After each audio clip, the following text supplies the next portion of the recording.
Welcome to the Qasim Rashid Show, a civil rights lawyer here to expose all forms of injustice with a sprinkling of dad jokes in between. Here's your host, Qasim Rashid.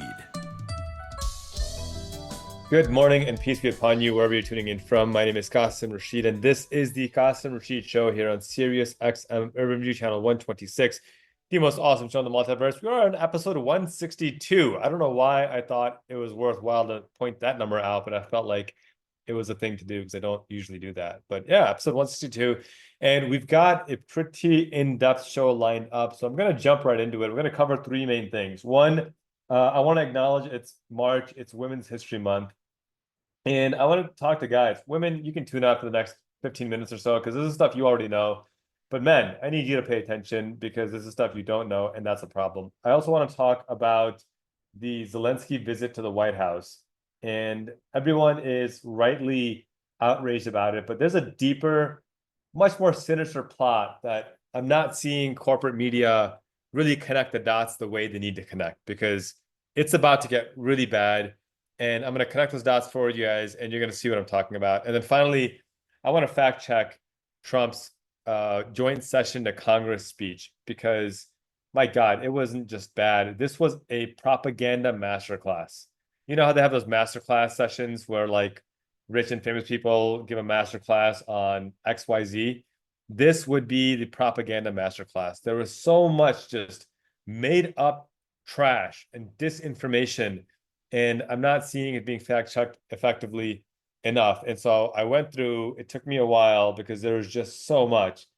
And I wanted to disseminate that and talk about that today. But let's start by talking about Women's History Month because it is March 1st to March 31st. And, you know, this is not just a time to honor the incredible contributions of women throughout history. That to me is a given. I want to challenge men to go a step further, to recognize the systemic injustices imposed by men on women that have kept women from attaining true equality. And then not just acknowledge that, but then work to counter that oppression with meaningful action. And if you're a guy listening and this makes you a bit uncomfortable, good. Because I need you to push yourself out of your comfort zone and understand these receipts. And so let's talk about this timeline of injustice, because from the very founding of this nation, men have excluded women from the promise of equality in every facet of existence. The same constitution that declared that all men are created equal was written by wealthy, white, land-owning men for wealthy, white, land-owning men without any regard for the rights of women, let alone men of color or women of color. And for centuries, men have ensured that women had no say in the laws that govern them. No right to vote, no protection from violence, no economic or financial autonomy, no recognition of their full humanity. Every single right that women have today, every single one was clawed for, was fought for from a system designed by men to exclude them. And this is not hyperbole. I'm going to prove it with receipts. And I think if you listen through all of them, you're going to be as mortified as I was as I began to study and research this when I was in law school years ago. So let's look at some of these milestones, right? And I call them milestones because they shouldn't have needed to exist in the first place, right? These should have been just a given, but they weren't a given. And so that's why they're called milestones. So 1776, like I said, our founding documents declare all men are created equal, ignoring women entirely. And this foundation codified centuries of men oppressing women. In fact, the late Justice Antonin Scalia, who died, about 10 years ago now, conservative justice, even said, well, I'm an originalist, and the Constitution says all men are created equal. It doesn't say anything about women. So if you want to go based on the Constitution, women are not created equal. This were the words, or the insinuation of Antonin Scalia. So yeah, that's a problem. Well, we're going to fast forward from 1776 to 1848, when the Married Women's Property Act becomes law. Now, what is the Married Women's Property Act? Well, that act finally allowed white women to own property, and only white women, might I add. The mere idea that women could own property and not merely be property did not exist for the first 72 years of our nation's existence. And even then, it only applied to white women, not to Black or Indigenous women. 1920, okay, this is going to blow your mind. 1920, Now we're 144 years into this country's existence. Basically 2 lifetimes. 2 human being lifetimes, or maybe like 1.5 if you got a really old guy and like his son from his late 60s. I don't know. You get the point. 1920, beating women is finally criminalized. Yeah, for the first 144 years of the country's existence, men could physically abuse women and face no criminal consequences whatsoever. As law professor Carolyn B. Ramsey writes, quote, although wife beating was formally illegal in the US states by 1920, it was not until the 1970s that efforts by the women's movement to recast domestic violence as a public concern began to succeed. 1970s, y'all, 200 years after this country was founded. And then Professor Ramsey cites fellow criminal law professor Melissa Murray, who reports, quote, historically, spousal violence was exempted from state intervention and criminal prosecution, end quote. You hear these conservatives talk about small government. This is what they meant. That, don't meddle with the family affair, small government, stay out of it. Meanwhile, men were beating the hell out of women as a normal act. Horrifying, atrocious. And think about this as you realize even today, the National Institute of Health reports that 1 in 3 women in America suffer gender-based violence from men. 1921, we celebrate this. 19th Amendment has become law. Women can finally vote. Well, first of all, problem is it took 145 years. Second of all, problem is it was only white women. Yeah, only white women got the right to vote in 1921. Asian women had to wait until 1952. Indigenous women had to wait until 1962. Black women had to wait until 1965. And Latino women had to wait until 1975 in many parts of the country that refused to provide language access. It wasn't until the Supreme Court ruled that the anti-discrimination legislation of the Civil Rights Act also applies to language barriers that women got access to vote. And by the way, Trump just signed an executive order making English the official language of America, which is dumb, first of all, because an executive order can't overrule legislation. We'll talk about that a little bit later in the show.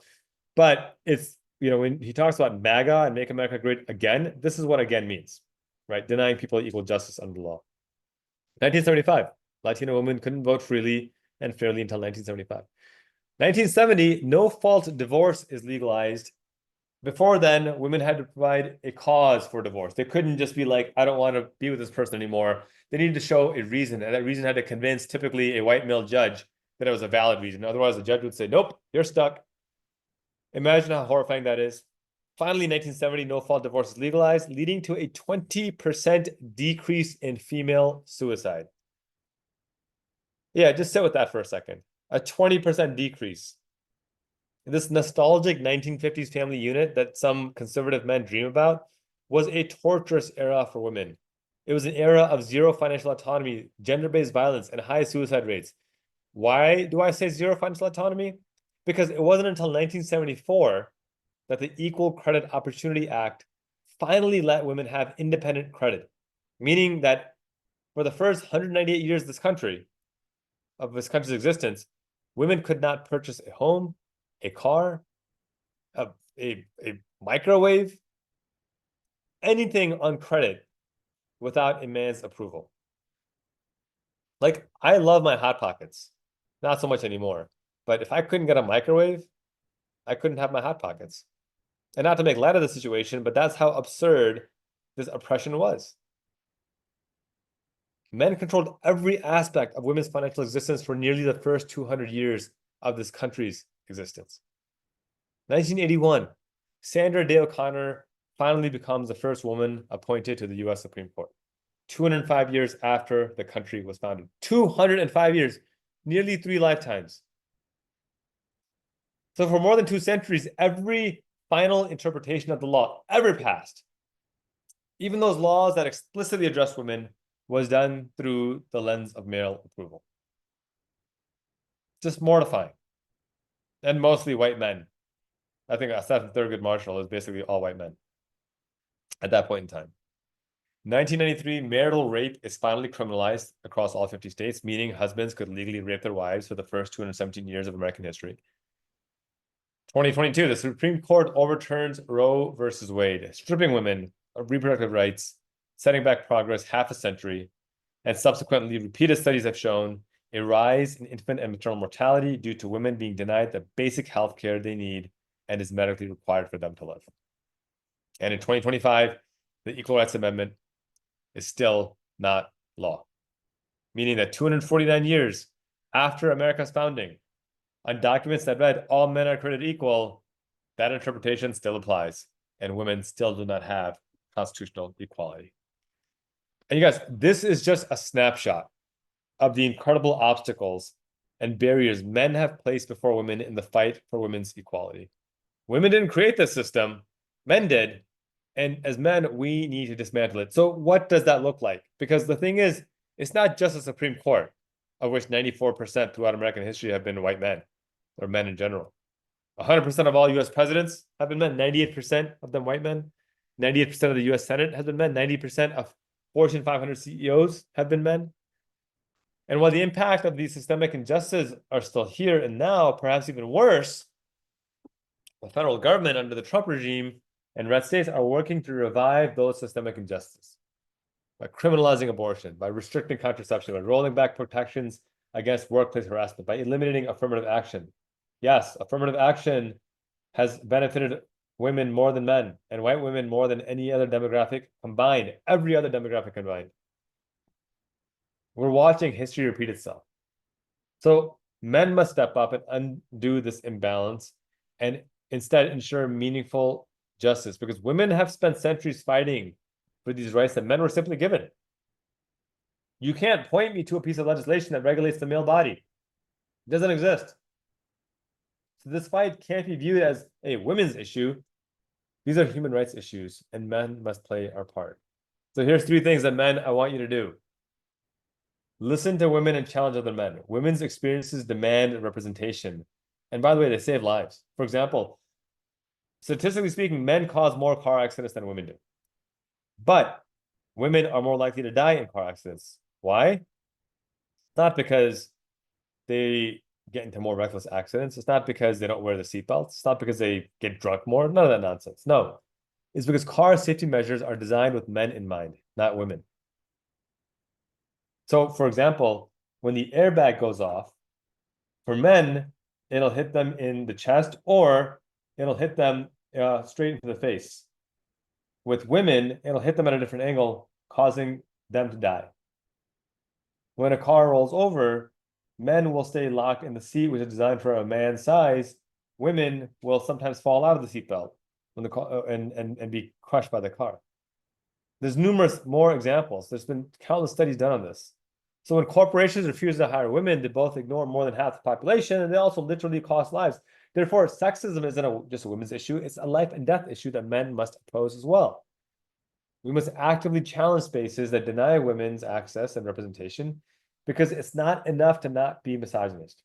We must be anti-misogynist. You don't get a gold star for clearing the very, very low bar of treating women as equal human beings. We have to go beyond. We have to break down the systems of misogyny and sexism with our words and our actions. 2, support policies that protect women's rights. Pay attention to local, state, and national laws that impact women's rights and vote and then vote accordingly. Elect more women to public office. Counter any laws that regulate women's bodies over the advice of doctors and women themselves. Men need to be at the forefront of this fight. And finally, amplify women's voices, whether it's the media or politics or everyday life. Use your platforms and male privilege to amplify the women leading the fight for justice.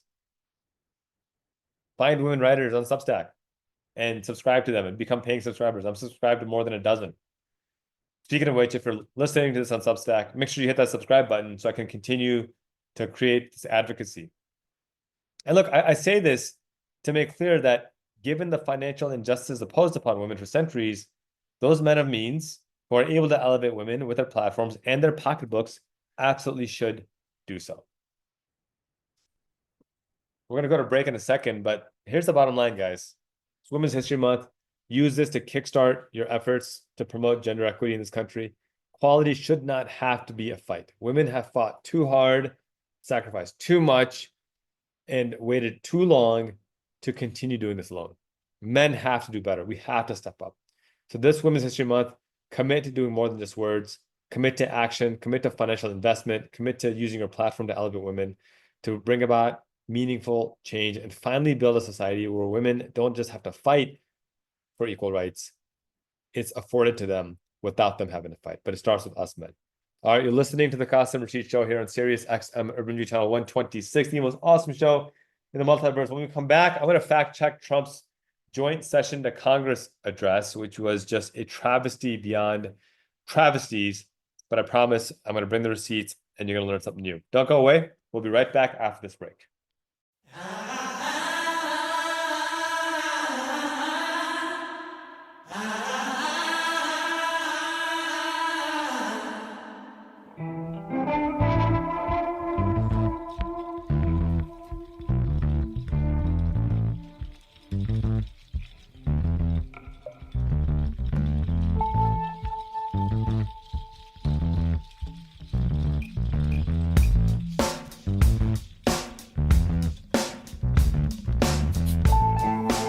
Welcome back. You're listening to the Qasim Rashid Show here on Sirius XM Urban View Channel 126, the most awesome show in the multiverse. Well, we had a ridiculously problematic joint session addressed to Congress from Donald Trump, and I spent the night fact-checking, and my intent was to publish it the same day as the address, but there was just so much trash. I decided to play it safe and to sleep on it and publish it a little bit later, which I did. And I'm glad I did because, my God, it was a lot. I watched it so you didn't have to. So yay me. But here's the results. Trump spent about half of the 100-minute diatribe just demonizing immigrants. The other half rambling on everything from oil to drill baby drill to forcibly taking Greenland and the Panama Canal to demonizing DEI and trans Americans to trying desperately to convince Americans that a trade war via tariffs was going to be good for our economy. At no point did Trump mention healthcare or Medicaid or abortion or gun safety. His mentions of climate change and the Middle East and racial relations and law and order were to poke fun at Democrats or to play victim himself. And so here's a breakdown of the key points that you really want to be aware of. So he starts off by saying, we've accomplished more in 43 days than most administrations have in 8 years, and we're just getting started. Here's a fact check. In reality, Trump has so far signed exactly one piece of legislation into law, the fascist-inspired Laken-Riley Act. And I'm going to talk more about that a little bit later. The executive orders he's bragging about are not legislation. They're not pieces of legislation. They don't carry the weight of legislation. Signing an EO to dismantle regulatory agencies or to fire military judges or to build concentration camps are not accomplishments unless you're trying to become America's Hitler, as J.D. Vance once remarked. Trump claimed that the presidential election of November 5th was a mandate like no other in decades. And he added, for the first time in modern history, more Americans believe our country is headed in the right direction than in the wrong direction. A 27-point swing, he even cited. Well, fact check is this. In reality, the November election was actually one of the closest in modern history. And moreover, I couldn't find a single poll that suggests that the majority of Americans think that America is headed in the right direction. In fact, I found several saying the exact opposite. Every poll, in fact, I found said that Americans think the country is going in the wrong direction. I found one from just this week that said that 34% say America is headed in the right direction, while 49% say the wrong direction. That's not a mandate. And Trump got caught lying again. He went on to claim that small business optimism saw its biggest jump ever recorded, a 41% jump. Fact check. In reality, the National Federation of Independent Business, which tracks small business optimism, reported to the contrary, saying that in its January 2025 survey, small business optimism fell 2.3%. It was at this point in the speech that Speaker Johnson issued a decorum warning to Representative Al Green of Texas, who was protesting Trump's speech. When Rep. Green refused to stop protesting, Speaker Johnson had him forcibly removed. And Republicans, because they're incredibly mature, chanted the na na na na hey hey hey goodbye song, because that's what you do when you're incredibly professional. Trump claimed that many have stated that the first month of our presidency is the most successful in the history of our nation. They're saying number 2 is George Washington. Fact check. In reality, nobody said this. Trump is making things up, as he often does. Claim Trump says that despite this being a stiff speech, there's nothing he can say to the Dems to make them stand or smile. And I'm quoting here, I could find a cure for disease, create the greatest economy, or stop crimes, and these people will still not stand for these astronomical achievements. Fact check. In reality, Trump has not actually achieved any of those things. On the contrary, his incompetence led to mass death under COVID. The economy sputtered under his previous presidency, and he did nothing to actually reduce crime. Instead, he pardoned more than 1,600 violent white supremacist insurrectionists. More on that later. But a reminder that every MAGA claim is a confession. Then he went on to a number of rapid-fire lies. He says that he terminated the Green New scam. In reality, the Green New Deal was never law, and if it was, he couldn't terminate it by EO. He said he withdrew from the Paris Climate Accord that was costing us trillions of dollars. Fact check. No, it was not costing us trillions of dollars, and Trump has zero evidence to back up this claim. Number 3, he withdrew from the corrupt World Health Organization. Well, yes, we know that he doesn't care about health. That's why he now entered RFK. But withdrawing from health regulations is what enabled the COVID pandemic and helped it spread quicker. So the fact that he's bragging about doing this again is absolutely mortifying. Number 4, bragged about withdrawing from the UN Human Rights Council. And fact check, we are well aware that Trump does not value human rights in any capacity whatsoever. Number 5, he ended Biden's, I ended Biden's environmental restrictions because they were unaffordable and made us less safe. He provides zero examples of how climate justice makes us less safe. On the contrary, there are numerous studies that show that climate justice better secures human rights. Number 6, he claims that he ended the EV mandate and that saved our workers from economic destruction. Fact check. Numerous studies already prove that the EV mandate both helped the climate and boosted sales for automakers.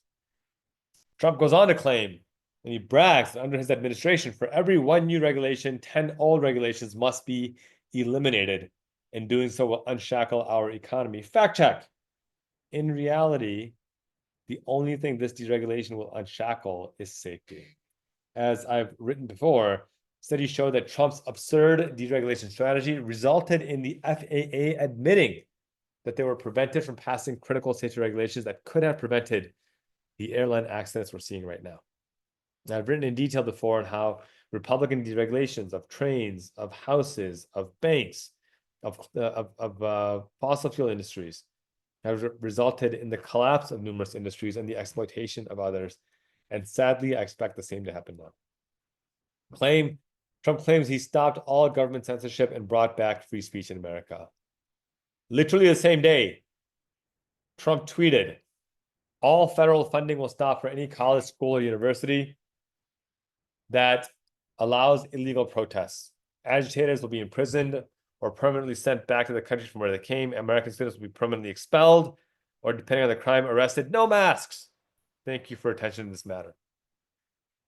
He's criminalizing the protests on college campuses against the genocide of Palestinians. And on that same day, he talks about free speech. Apparently, Nazis wearing Camp Auschwitz shirts, beating cops to death, and smearing feces on the halls of Congress equals free speech and warranting a full pardon, while students peacefully protesting genocide of Palestinians funded by US tax dollars are illegal agitators. What's clear is this, that for Trump, free speech is anything that advances white supremacy, even violently, and illegal speech is anything that demands justice, even peacefully. Trump claims that English is now the official language of the United States because he signed a magical executive order making it the official language of the United States. I mentioned this earlier, I'll mention it again. An executive order does not and cannot undo legislation. The Supreme Court and HHS have already interpreted Title VI of the Civil Rights Act of 1964 and Section 1557 of the Affordable Care Act, both of which prohibit discrimination on the basis of national origin, to also include a prohibition on discrimination based on language. The irony of all this, of course, is that Trump's grandfather was a criminal, undocumented immigrant who arrived in 1917 and himself could not speak a lick of English. So if Trump's EO was actually law throughout American history, then the Trump family may never have been welcomed on America's shores. And, hey, I'm just saying, I'm not saying, but I'm just saying. Claim. Trump claims that he ended the tyranny of DEI policies all across the entire government, military, and private sector. He says our country will be woke no longer. He adds, we believe you should be hired on skill and competence, not race and gender. You should be hired on merit, end quote. It's laughable. Laughable. Look, I've already spoken in detail on how DEI is literally merit-based hiring. It doesn't say that you hire unqualified Black people. It says that qualified Black people should also be considered for hiring. There's a big difference. If you don't get it, you're probably a white supremacist. If Trump actually cared about meritocracy, he would abolish legacy admissions, which near exclusively benefits unqualified white applicants. Trump goes on to say that we have removed the poison of CRT from public schools. Again, as I've already fact-checked this, public schools never taught critical race theory. They never did. It's a made-up ghost problem in search of a solution. And a reminder, folks, that when they use words like woke and DEI and CRT, they use them because they're racist and they don't want to say the N-word to discriminate against Black people. So they'll find other ways as a euphemism for the N-word. That's just a fact. They know that if they go to a Black person and say the N-word, they're liable to get punched in the face. Not saying I'm advocating it, just saying that that's a consequence of being a white supremacist out in the open. Punching Nazis is a favorite pastime of Americans. And so this is their N-word card that they'll use to mean the same thing and apply the same discriminatory policies, but the benefit of not getting punched in the face. Claim. Trump says that we have made it a policy that there are only two genders, male and female. And then he signed an executive order banning men from playing in women's sports and threatened to cut federal funding to any school who does not comply. Fact check. Trump is announcing he does not believe in science. As a baseline, according to every health organization out there, about 1.7% of people are born intersex. Science tells us that intersex people are born with sex characteristics such as sexual autonomy, reproductive organs, hormonal patterns, and or chromosomal patterns that do not fit in the binary notions of male and female bodies. In fact, Trump called it demeaning to women to allow trans athletes to compete, which is, to me, an especially offensive complaint from Trump, given more women have accused him of sexual assault, 27, than there are trans athletes, less than 10 among the 500,000 college athletes. Triple the number have accused him of sexual assault as trans athletes in the NCAA. It's also offensive given Trump's repeal of DEI and affirmative action will do far more to harm tens of millions of women than any ban on trans athletes ever could help women, quote unquote, help women. Again, this is another culture war that Trump will continue to cite to elevate violence and hate against trans people, all while working to distract from his own failed policies as he bankrupts our nation and the working class.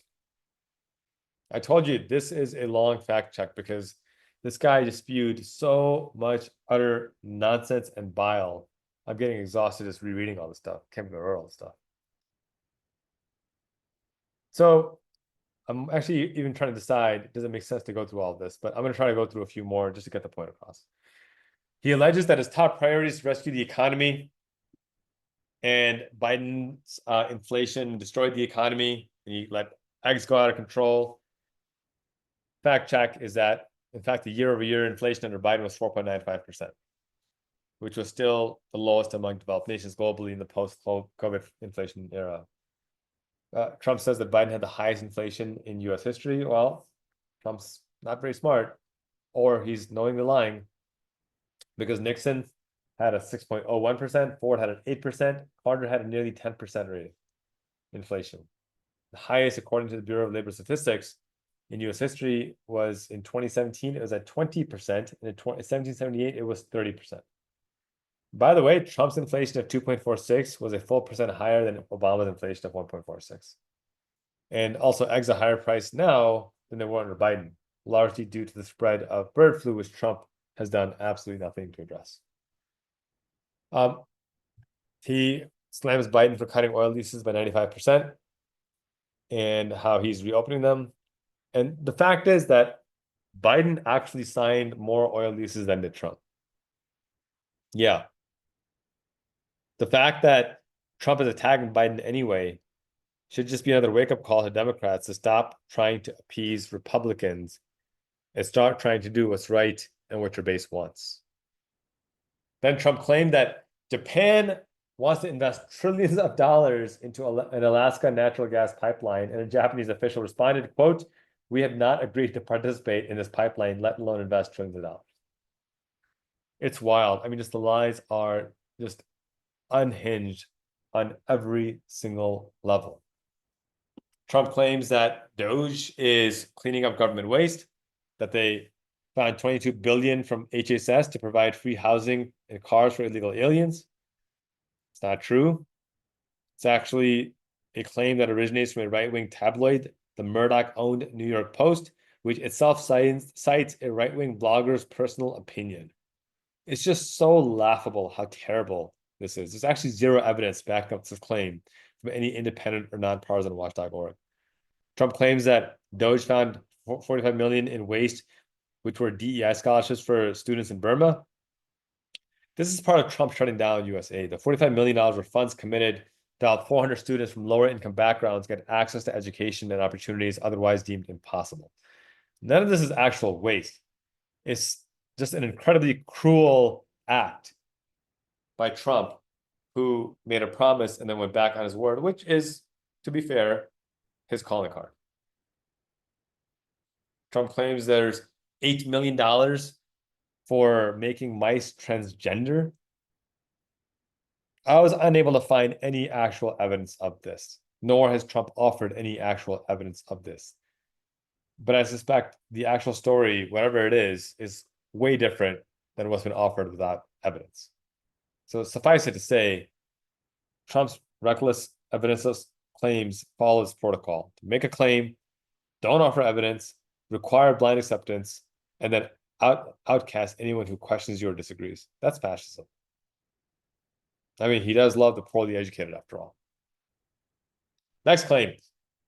Trump claims there's probable fraud in the Social Security Administration and how some Americans getting money are more than 100 years old, some more than 200, some more than 300 years old. He's talking about millions of people. I'm going to be bold here and quote Fox News to show you how truly unhinged Trump is on this lie.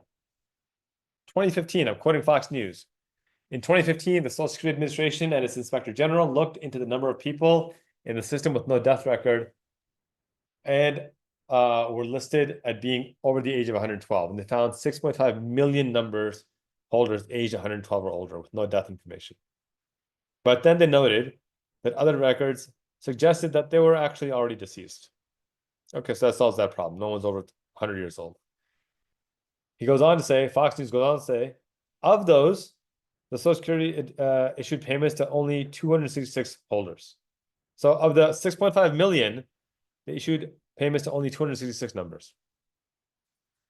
And of those, only 13 were age 112 or older, which makes pretty good sense, right? That in a country of 330 million, you might find 13 people who are 112 or older. Feasible. And the remaining weren't actually that old.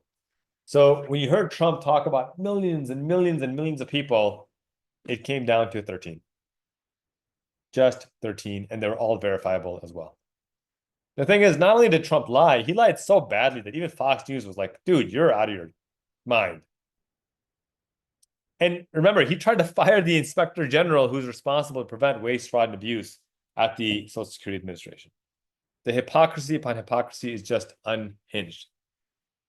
By the way, if you want the transcript for this, I published this on my Substack. Make sure you hit subscribe. You can read it for free. Trump claims he's going to balance the federal budget for the first time in 24 years. Fact check. You made the same claim in 2017 and instead added more to the national debt than any president in U.S. history. It's going to be even worse now with his $4.5 trillion tax cut to billionaires. Claim. Trump went on an extensive rant alleging immigrants are causing crime and it's a crime wave and yada, yada, yada. I've shown you extensive data that for as long as there's been data on this, more than 150 years, there has never been a scenario where documented people or citizens had a lower crime rate than undocumented people. Let me make that more clear. There has never been a point in 150 years in American history where immigrants have outpaced citizens in crime. If anything, if immigrants are in your community, it is safer, healthier, more economically prosperous, and let's face it, much better from a taste of food option. I've addressed this in detail, debunking 7 common myths, MAGA myths on immigration. And then let's discuss the Lincoln Riley Act, because this is an extremist piece of legislation that Republicans love. Some Democrats voted for it too, which is a shame. This is a terrible piece of legislation. As the American Immigration Council reports, this bill eliminates due process for many immigrants, including some who have been living and working legally in the US for years. Under this law, they would be placed in indefinite detention if accused, not convicted, but if accused of low-level crimes like shoplifting. That could even include children who are mistakenly arrested and accused of crimes they did not commit. What do you call it when you build a camp to concentrate people and then for political expediency send people there even though they've not been charged or convicted of any crime? I feel like there's already been enough historical precedent for that, because that's literally verbatim what Trump is doing right now. This is not law and order. This is not justice. This is fascism. Then Trump has the audacity to then claim that he's going to restore a true democracy and the days of being ruled by unelected bureaucrats are over. I mean, he said this without a hint of irony, given that the wealthiest man in the world right now is an unelected bureaucrat who's unaccountable, yet gets to decide who gets to keep their job and who gets to be fired in the federal government. Again, every MAGA accusation is a confession. Trump said his first term economy was the most successful in the history of this country, end quote. Fact check, it was not by any means. PolitiFact rated this claim as false with receipts. Claim Trump has repeatedly documented, as has been repeatedly documented, Trump claims that tariffs are going to help this country, but as the facts show, they're not paid by overseas manufacturers, but by American consumers. It's going to hurt us immensely. As the Nonpartisan Tax Foundation reports, quote, contrary to President Trump's claims, Americans will bear the cost of the next trade war in the form of lower incomes as tariffs cause prices of imported goods to rise. With polls showing Americans remain highly concerned about the prices and inflation, it would be wise to avoid policies that further erode American standard of living, end quote. I would love for Trump to read this and stop, but I just don't think he will. He went then on a lengthy rant about taking care of police, restoring law and order, and issuing a mandatory death penalty for anyone who murders police officers. Fact check. Someone should remind Trump that he pardoned 1,600 white supremacists who enabled the deaths of at least 6 cops and injured 140 more. Look, bottom line is every MAGA accusation is a confession, because I don't hear Trump calling for the death penalty for those insurrectionists. In fact, he's freeing them.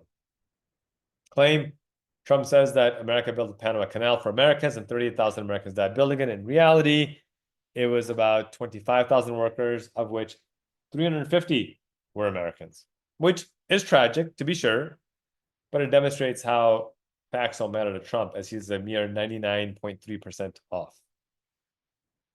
To round out the last couple of wild points, Trump says he wants to adopt Greenland into the United States for national security and says it's up to the people of Greenland, and then adds, one way or another, we're going to get it. Fact check. That's imperialism. That's colonization. Taking another country one way or another is illegal. It's an international war crime. And as I've written before, Trump is laying the groundwork to commit mass war crimes, and we need dumb leadership to stop being complacent and act immediately to stop him. Claim Trump says in the next 4 years, we're going to plant the American flag on Mars and even far beyond. Yeah, okay. He's making this claim based on Elon Musk, who claimed in 2011 that he'd put a man on Mars in 10 years. Next, Trump randomly blamed radical Islamic terrorism and Biden for why 13 soldiers were killed during the Afghan withdrawal. Fact check. Islamophobia remains an acceptable form of bigotry in American politics, with no politician bothering to condemn this hate.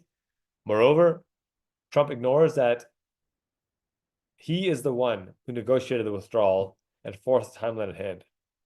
He's the one, nobody else. Finally, Trump hopes that people forget that he forced the Afghan government to release 5,000 Taliban terrorists, and with zero concessions in return. That's some sort of the art of the deal nonsense there, isn't it? And the final point is not really an objection in terms of fact check, it's a moral objection. I feel the need to call out this cruelty and barbarity of how Trump used this sweet, innocent 13-year-old black child as a prop. This child, named DJ, cancer survivor, dreams of becoming a police officer. And Trump reminded everyone that per DJ's doctors, he likely got his cancer due to contamination from chemicals. So here's my beef. It is not lost on me the absurdity of Trump using a black child cancer survivor who got cancer from chemicals and wants to be a cop as his prop when Trump has cut child cancer funding, gutted the EPA, deregulated sewage in our water, literally just this week, soda schooled 5-4, allowing corporations to dump more sewage into our water. Trump pardoned January 6th insurrectionists who killed cops, and he wants to give qualified immunity rather than address the epidemic of police violence on Black communities. Just the hypocrisy is just astounding. His speech lasted 100 minutes. It was a propaganda masterclass to appease his base, to dehumanize those who oppose him or disagree with him, and to not offer any meaningful solutions to the problems that are harming society right now. At a time when we are in a healthcare crisis, Trump refused to even utter the words healthcare, much less acknowledge that his budget bill and tax cut will cut $880 billion from Medicaid. At a time of gun violence ravaging our nation, Trump did not mention it even once, and his working people are crushed under wealth and income inequality. Trump instead aggressively sold his $4.5 trillion tax scam to help his billionaire cronies. Democrats need to get their crap together. We are way past 5 alarm time. This bell's been going on for a while. Trump fancies himself a king, not a president, and we are not on the path to more democracy. We are well on the path to autocracy and fascism. So guys, my closing message, despite all this negativity, is James Baldwin, who when asked if he's given up hope, he says, exasperated, that I have never been in despair about the world. I have been enraged by it. I don't think I'm in despair. I can't afford despair. I can't tell my nephew, my niece, you can't tell the children there's no hope.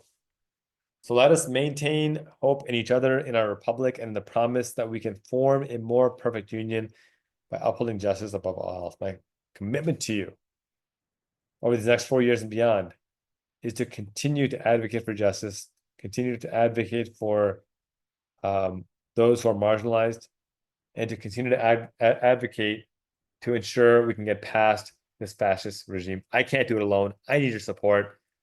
The time and research it takes is exhausting. So whether you can subscribe for free or a cup of coffee a month at $6, your support goes a long way towards helping us build that movement towards justice. We've got a tough road ahead, but we are not hopeless. I refuse to be hopeless. We won't give up. Let's get to work and let's just do this together. All right, we're going to go to break. And when we come back, I want to talk about the White House visit of Zelensky and the sinister plan behind that I'm not seeing discussed in legacy media. You're listening to the Qasim Rashid Show here on Sirius XM Urban View Channel 126, the most awesome show in the multiverse. We'll be right back after this break.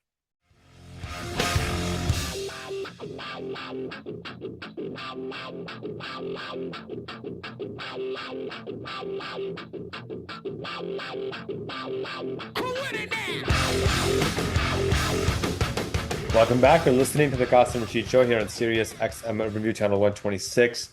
If you're listening on Substack, make sure you hit subscribe to that most awesome Substack in the universe, in the multiverse, sorry. If you watched Mortified, how Donald Trump and J.D. Vance treated Volodymyr Zelensky at the White House, please know this is a snapshot of what's to come. It's going to get a lot worse. His foreign policy is defined by broken promises, strategic failures, and a blatant prioritization of white supremacy. And his actions have not only betrayed American allies, they have also made this country less safe by just telling the world, you can't trust us. If you trust us, we're going to screw you over. And that's what I want to talk about, because we see a pattern, right? 2019, he tells, or 2018, he tells the Kurds, I'm going to be there with you, fighting ISIS, Daesh. I got you. 2019, he withdraws and lets them get obliterated. Last month, he blocked over 1,600 vetted Afghan refugees who had risked their lives aiding U.S. forces against the Taliban. And then he grants priority refugee status to white Afrikaners in South Africa, who, by the way, also rejected Trump's absurd proposal. But just look at that dichotomy. The brown refugees who are actually being chased by Taliban terrorists get blocked, whereas the white people get called refugees for no reason and offered priority refugee status. Now, his White House ambush on Zelensky is just the latest clear example that he is retreating from the U.S. commitments to Ukraine. And this reckless act undermines the 1994 Budapest Memorandum. And I want to be clear, guys, I don't want more war. I'm the most anti-war person there is. But what we're talking about here is going to perpetuate more war. And that's the problem. The Budapest Memorandum in 94 said to Ukraine, hey, if you give up your nuclear weapons, then we will make sure we defend you from invasion and attack. US, UK, and Russia signed this agreement. Well, Russia went back on their word, and they became one of the countries who invaded. And so now it's the obligation of the US and Britain to defend the Ukraine. That's just how treaties work, guys. And if we don't, we send a message to the world that if you give up your nukes and you get in trouble, you're on your own. And if you're worried about being invaded, you better develop a nuke because we're not going to help you. And that's the problem here. Marco Rubio admitted to all this in 2014, and now he's a Trump sycophant as a Secretary of State. And this is the problem, because when you look at all the things that Trump is preparing to commit mass war crimes, it's a long list. I'm going to point out just a couple here. Fire more than 17 inspectors general who are independent watchdogs specifically empowered to oversee government waste, fraud, and abuse. Why would you fire them unless you want to enable waste, fraud, and abuse? Fire the Air Force, Army, and Navy's top judge advocates general who are legally responsible to ensure all commanders follow the Uniform Code of Military Justice. Fire the Joint Chiefs Chairman, who is the Navy's top officer, and Air Force Vice Chief, also responsible to ensure the Uniform Code of Military Justice is followed. They're gone now. Fire and prosecute the FBI agents who worked on prosecuting January 6th insurrectionists while issuing a blanket pardon to those who committed insurrection on January 6th. Next, Trump is shutting down the Consumer Financial Protection Bureau. I've written on this extensively. They've won back $21 billion of exploited funds for consumers. Trump is shutting them down altogether. Trump is shutting down U.S. aid, a critical lifeline for tens of millions globally and a vital department to prevent violence and turmoil, especially in developing nations. Trump is shutting down USIP, U.S. Institute for Peace. He says he's a peacetime president, and he's shutting down USIP, which is absurd. This is beyond absurd. This is a vital organization built to prevent conflict and resolve it rather than through diplomacy or war. Trump just shut it down.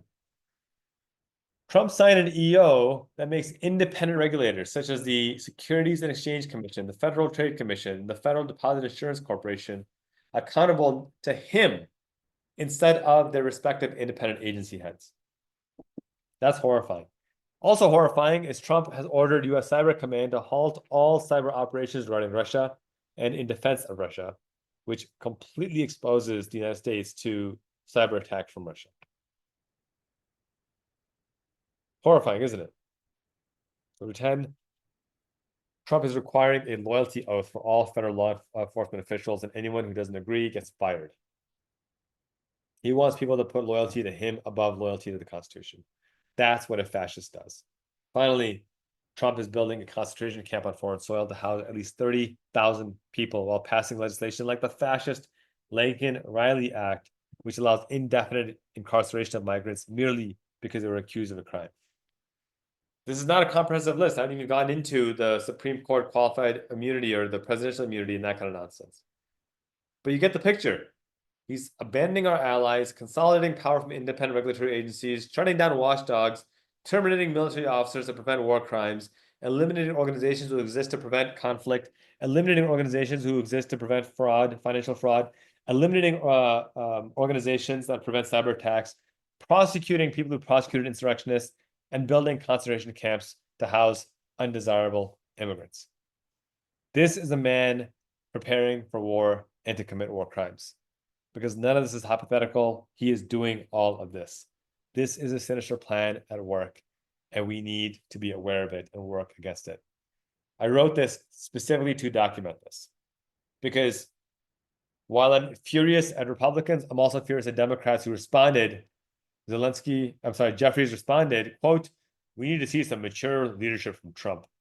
Democrats will urge that this breach with Zelensky be repaired." This is wild to me. It's basically saying, let's be mature or you leave us no choice but to ask you nicely to be mature. Mind-boggling. Well, this is the world we're in, guys. We've got work to do. Thank you for tuning in. I appreciate you. Be sure to hit that subscribe button. Be sure to tune in. Same time, same place next week on channel 126. You're listening to the Qasim Rashid Show here on Sirius XM Review channel 126, the most awesome show in the multiverse. If you're listening on Substack, make sure you hit subscribe, my friends. Lead with passion. Be courageous. And until next week, peace.